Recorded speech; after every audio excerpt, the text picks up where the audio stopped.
All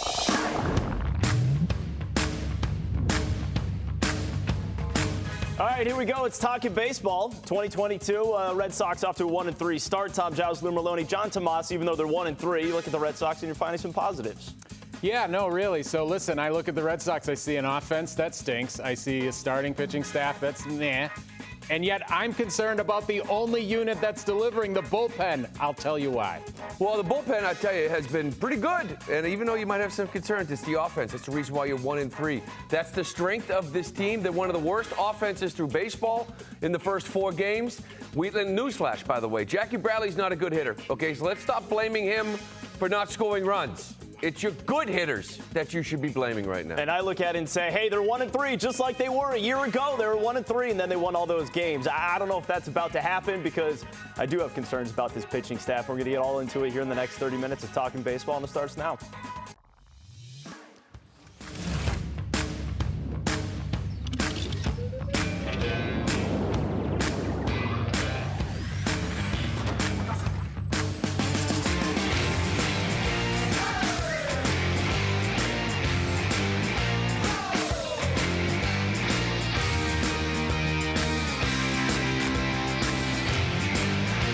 All right, let's start the show with our first pitch. You got the Red Sox bullpen getting a lot of work earlier in the year. You know, entering today's game, they actually had the best ERA in baseball. Ryan Brazier, though, however, he gave up that 2-run home run to Javi Baez in the 8th inning. Red Sox losing to the Tigers 3-1. But you look at this bullpen right now, and it does feel like it's been the bright spot for this team so far, Lou. This is going to be such a results-driven season when it comes to this bullpen, right? I would hate to be the manager on this team because you bring in this guy. If he gives it up, why'd you bring him in, right? If you bring in Strom, who's throwing the ball well, why would you do that? I hate this guy. Every single guy he brings in could potentially blow up, right? But they haven't. The bullpen's been very good, and of course Brazier gives it up, and I'm the first one to sit there and say, why the hell did you go to Brazier? Right? Like in that situation with Baez coming up. So there's just nobody there, John, that you sit there and you can just sleep well at night, maybe other than Whitlock. And he's the only other reliever that's given up a run. Yeah, no, a good example would be last night, Lou. You know, yes. You have Diekman come in, and we were texting, and people are saying on Twitter, it's like, oh, Robles is definitely going to get Judge and Stanton because he's dominated those guys. 3 for 16, a bunch of strikeouts. And then you'll have Diekman ready for the lefty. And it's like, no. He goes to Diekman right off the bat in the 9th, and you're saying, here comes a loss. And it wasn't a loss. He attacked those guys, strikes out the side. But you're right. There's just so many variables right now with this group. And outside of Whitlock, I don't know who you're confident in. And more to the point, Lou, I'm old-fashioned. I want to close. I want to know who the closer is. And right now you have no idea who the closer is. Wouldn't it be Diekman? I would think so, after bringing him in last night in that spot. With the way he looked, you talk about so first off, this was a good signing, okay? And everybody liked it when it happened because that's the kind of guy you remember, what you saw last night. You know, he can be dominant, but he's just been a complete, utter mess, you know, in the last month down in spring training. I think it was 4 1/3, 7 walks, drilled 2 guys, gave up 3 or 4 bombs in just 4 1/3. I mean, that's like a whole month's worth of stuff, right? And he wasn't good opening day. But then all of a sudden last night, Cora's gives him this ball, gives him the ball, gives him confidence. Diekman, right now, I'm sure would run through a wall for Alex Cora for the fact of just giving him the baseball. And you might have found a confident guy now saying, give me the ball again as a closer. So I also look at it, too, the other part of this, as far as the bullpen goes, I feel like we got to the middle of last year before having the conversation of, boy, these guys are getting overworked. Yeah. That was the middle of now we're at game 4 of 162, sitting here thinking, okay, they're already throwing too many innings. Is this sustainable? I mean, you know, this is what's going to happen. You have overuse and guys just giving up home runs like you saw today.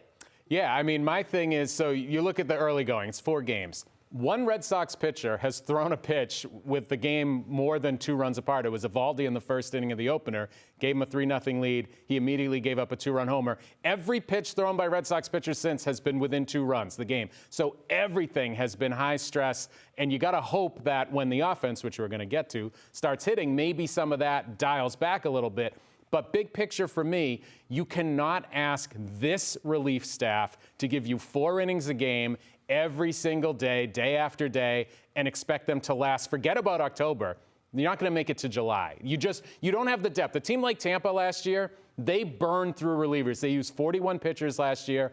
Every guy they call up throws 98, and they don't care if they blow somebody out. They just put somebody else in. The Red Sox don't have that kind of depth to survive that. And it's a big reason why I wanted another starter. For the simple fact that I always felt like in the month of April, the Whitlocks of the world are going to be extremely valuable in the bullpen, right? Because you can have them go out there and throw 3 and kind of save your bullpen in one night when a guy goes 4. Right? So, and I wanted Walker out there. And I wanted Houck out there with Crawford. I wanted 4 long guys, right? So when a guy does go 3 1/3 or 4 innings, I got 4 guys that can go out there and give me 2 or 3 innings and kind of save a bullpen. Well, I mean, Sale goes down. You got to put one of them in there. But if you had one more starter, you could have put Houck out in that bullpen, or you could have put Walker, either one of those 2 guys.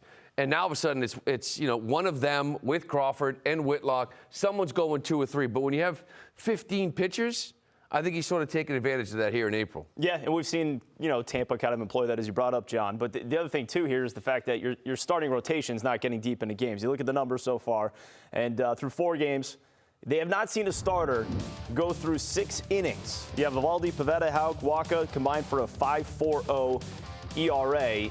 Is this just a slow start, Tomase, or is this kind of what you might be looking at for this group? I mean, it's a shortened spring training, so you're not going to have guys come out. You've seen it across baseball. The guys aren't throwing 6, 7 innings right now. 5 is kind of the max. Eovaldi in a normal season, or a month from now, is going to go more than 5 innings, Pivetta probably is what he is. Houck is a guy who concerns me because he nibbles. He nibbles a lot, and that leads to high walk totals, deep counts, 3 1/3. I think that might actually be him. We know all about his struggles, 3rd time through the order and all of that. So you look at Wacha today. I don't know that Rich Hill, Lou, at this point in his career is necessarily a guy you're looking for more than 5 innings out of.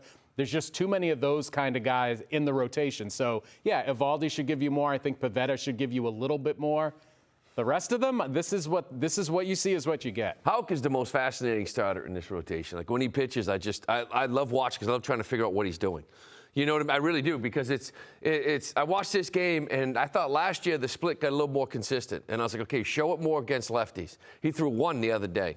And his fastball, his 2-seamer, his sinker moves so much that I'm like, God, just show it down the middle of the plate, let the movement do the work, and get some easy outs, get some ground balls. And he threw like 8 of them. And everything was 4-seam, and 96, and then like a slider. And I'm like, you got that 3/4 action, like arm angle. Why not sink the ball, 40 times and throw 10 4-seamers? Like, what are we doing? We got it backwards. It's like telling D-Lo, hey, just throw 4-seamers. Right. No, I'm going to throw a nice little sinker, get a quick out, going to get the ground ball. And it's like he's got this massive sinker, and he just sparingly uses it. When I would use it all the time. Yeah, and everything had to be on the black. That's what was driving me crazy. It's like you said, let the ball's just natural action do the work for you, but everything's got to be painted. He's not a guy who paints. No. All right, meanwhile, we did bring up the offense, and I guess that would be the 3rd concern right now, even though offensively they've been pretty bad. You look at the numbers right here and what they've been able to do, and maybe the bats got lost on their way up from Fort Myers. Sox averaging just 3 runs a game, batting under 200, the OPS under 600. Last year they finished with the 5th most runs in baseball. I think when you looked at this team coming into the season, you said, okay, they're going to be able to slug with just about anybody. They're going to put up some serious runs. They haven't so far, but that is coming, right? That's not something where you're worried about, because they're going to have to do that eventually. Look, we're talking about the pitching right now is doing the job, but it's still the big concern. The offense right now is the reason you're 1-3, but it's not a concern, in my opinion. Like, it's not. They are going to hit. Right now they are pressing.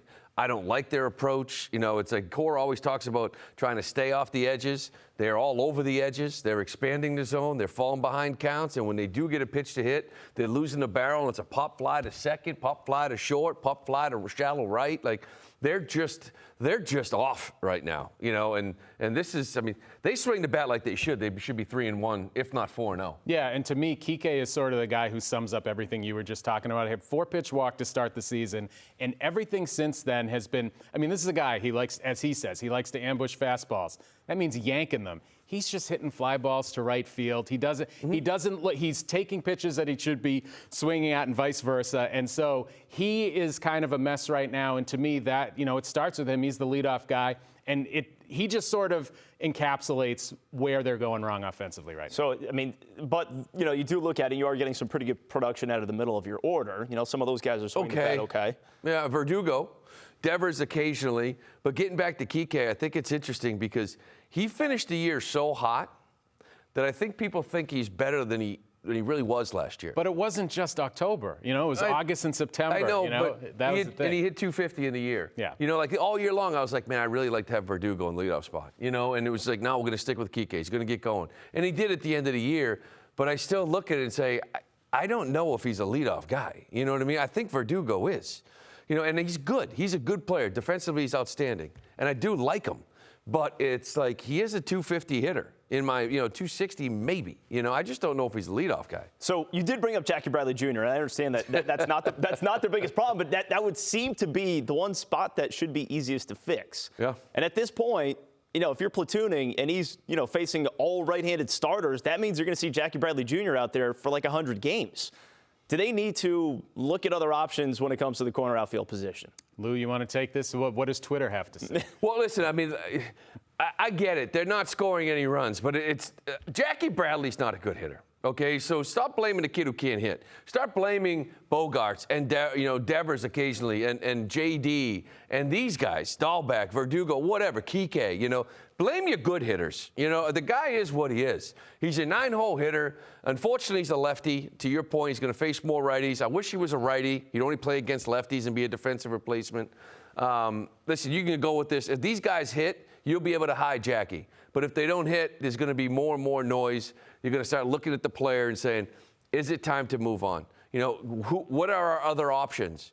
And if they are a mess defensively, then they won't do it because he's still valuable. And out just in the real field. quick, it's not his fault that they didn't sign a right-handed hitting outfielder. Right. So the one thing we said everyone said they needed that. Bloom said that was a priority. And then, it's Christian Arroyo. I wouldn't mind seeing more Arroyo. Let Arroyo play some against righties. I think he's a decent hitter. All right, meanwhile, we're going to get you ready for the NBA postseason with our Celtics playoff preview show.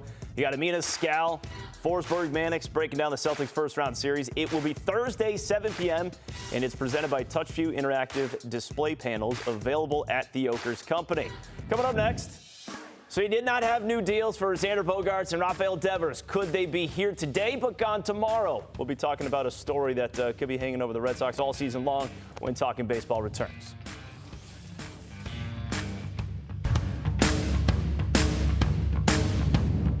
Rafi, first off, talk about your contract extension and would you like to get it done? Nah, I'm not thinking about my contract. I want to play. I play every day. If they come to me, I listen. If it's good, I stay. If it's not, I go free agent. I don't know. I mean, I can't do nothing about it right now. I got a season coming up in front of me, and I don't want to put any of our teammates in that type of distraction. They don't deserve it, and we had time to get something done. It didn't work out. Did they make you an offer? Yeah, but it didn't work out, and we'll see how it goes from there. All right, so Xander Bogaerts, Rafael Devers, just heard from them both right there. And, of course, that was the biggest story of spring training. It's probably going to be the biggest story as it goes into the season. So the question becomes, how much does that affect things on the field for both of these guys? Well, I think you worry a little bit about guys pressing. That's why you want to get these guys off to a good start because it's not just them. I worry about the entire team, right? I mean, you got a lot of big names, whether it's Eovaldi, Kike, Vasquez, all these other guys, but these two in particular, we all know you got to go out there and play well to make it, but still, it can be a distraction. You put pressure on. Who was the last guy we saw in a contract year? Erod, last year. How'd it look?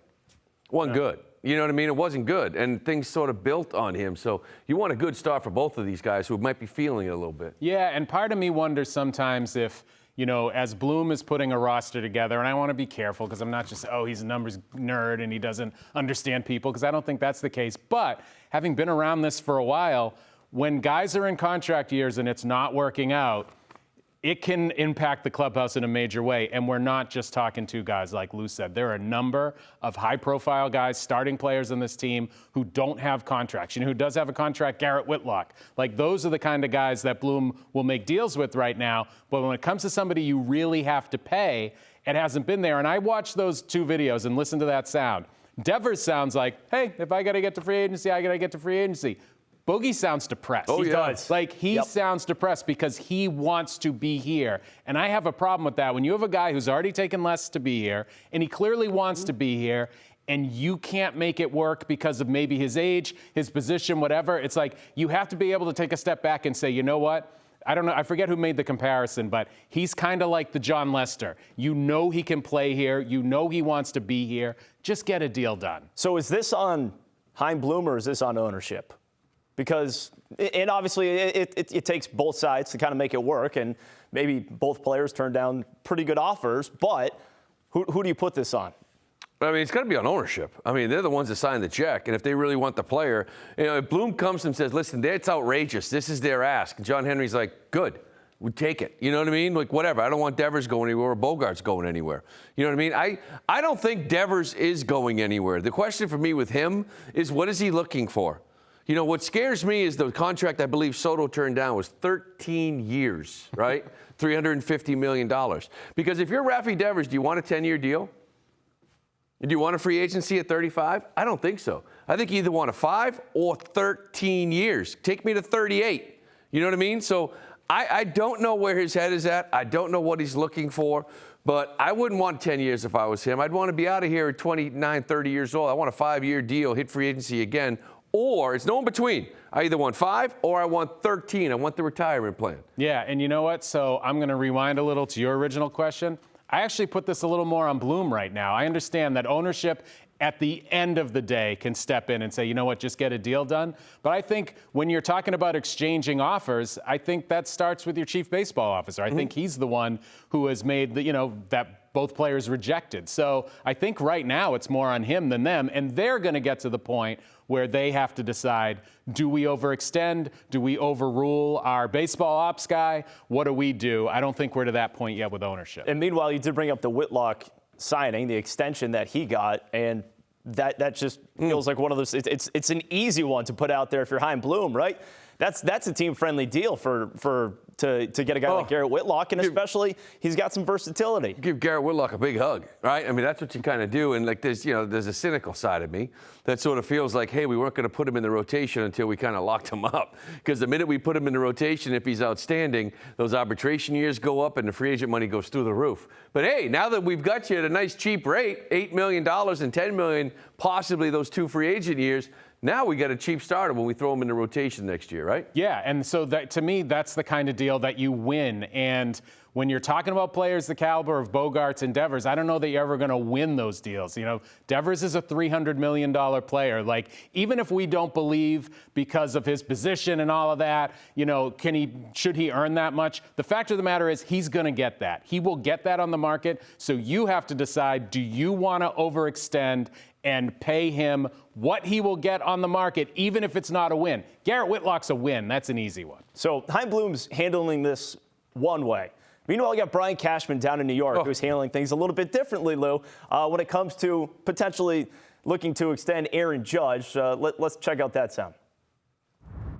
We're going to be obviously entering, those efforts in a new arena, which was be at the end of the season, when free agency starts, and maybe that'll determine what the, obviously his real market value would be, because we certainly couldn't agree at this stage on a contract extension. Just for transparency purposes, our final effort was trying to buy out 7 years of free agency at $30.5 million a year. But you almost never hear the terms come out like that, especially when the guy's still on your team, Lou. I know that this kind of eats you a little bit, hurts you. It's so bizarre to me. Like, and I don't know, does everybody hate Cashman in New York? Like, does everybody want him fired? Because it sounds like a guy that's just trying to justify stuff to his fan base. This is a guy last week that when they asked, like, you haven't won a World Series since 2009, what's going on? And he said that, we would have won in 17 if the Astros didn't do something illegal and horrific. This is also the team that is trying to keep a letter from Rob Manfred in the second appeals court for being public that showed that you cheated more than everybody even realizes it. And you're going to sit there and say that about the Houston Astros? And then you come out and again try to justify it to your fan base? Hey, we offered them good money. To me, it's different if somebody leaks it. right? Like if somebody finds out what they offered Devers and they offered Bogaerts, but for Chaim Bloom to hold a press conference and say, listen, this is what we offered him. I'm going to tell you right now. You ready? Here we go. Year one, we're going to give him this. Like, to me, that's ridiculous, John. Like, and if I'm Aaron Judge, I'm like, dude, what are you doing? Yeah, and I think it's a massive misreading of the room, too, because you think about the lockout that just ended. How many people were on the sides of the owners in that thing, on the side of management? Nobody. Everyone was pro player by the end of that, maybe not the very end, but the bulk of that. So to think that you can play the players are greedy card, because that's what that is. Yeah. We offered him $30 million a year and he turned it down. He's greedy. He's not coming out and saying it, but that's what he's trying to say. Fans aren't falling for that anymore. They're like, well, you guys are worth a lot more than he is. Pay the guy because we love watching him go deep. Is that a good deal? Is that a good deal, by the way, for Judge? No. Well, he's worth more than that. I would say this. I do wonder, because, and you've got two of them and they got the other one, like post-lockout new CBA, right? I do wonder if these three guys, role that they think is to show that the 10, 12-year deals aren't dead yet in baseball. Gotcha. You know what I mean? Yep. And the owners are trying to show that they are. And they're going to try to lock them up for 7 years, big money. You know, so I do wonder if there's a little bit of, hey, it's a new lockout. Let's show everybody and set a tone that what we do is we pay 7 years, $30, $35 million, instead of 10 years, 12 years, $350, $400. So it's collusion. I mean, it's high-level both collusion. sides sort of trying to work out, what the new rules are. I mean, Corey Seager just got paid, and that was only a couple months. You know, that was just before the lockout. I guess before the lockout. They can try that. They can try that, and they would have to collude for everybody to agree to it. But the way the market's going, the way that there's so much more money in baseball right now, good luck. Good luck keeping the lid on Steve Cohen or somebody like that and having them decide, no, we'll stick to 7 and 200. You signed the biggest post-lockout deal. And I think a lot of people like Story. It's a pretty good deal. Yeah, it's a pretty good deal. Let's actually talk about Trevor Story because kind of a slow start so far for the Red Sox new second baseman. He hasn't played the last 2 days, and he's expected to miss Tuesday's game as well with flu-like symptoms. In the 2 games that he did play, 0 for 5 on opening day, 1 for 3 on Saturday. This has been presented by Milton Cat, your area Caterpillar dealer. Is this something to worry about with Trevor Story at this point, or nothing? No, I mean, not yet. Yeah. And, you know, I'm wondering what kind of flu he has. Is it a flu of the coronavirus? A more commonly talked about one? Yeah. They're insisting that that's not the case. No, they've ruled that out day one. Oh, yeah. We haven't learned anything about that. That's how that works. Yeah. I'm not worried about Trevor Story yet, obviously. It's too soon. He showed up late. He had to leave spring training to have a baby, and so he barely got any swings. You can tell his timing's not there the first couple of games. First game, he came out swinging in every slider. Yeah. Lou talked earlier about guys expanding. He was probably the biggest culprit of that. He got kind of a gift double in the second game, and then we haven't seen him since. So I can't really draw any great conclusions. Yeah, and I think the whole breakup of everything, right? You mentioned comes to camp late. His wife, they have a baby. He misses camp for a couple of days. Now he's got this. So that first game he was pressing. He expanded, swung at everything.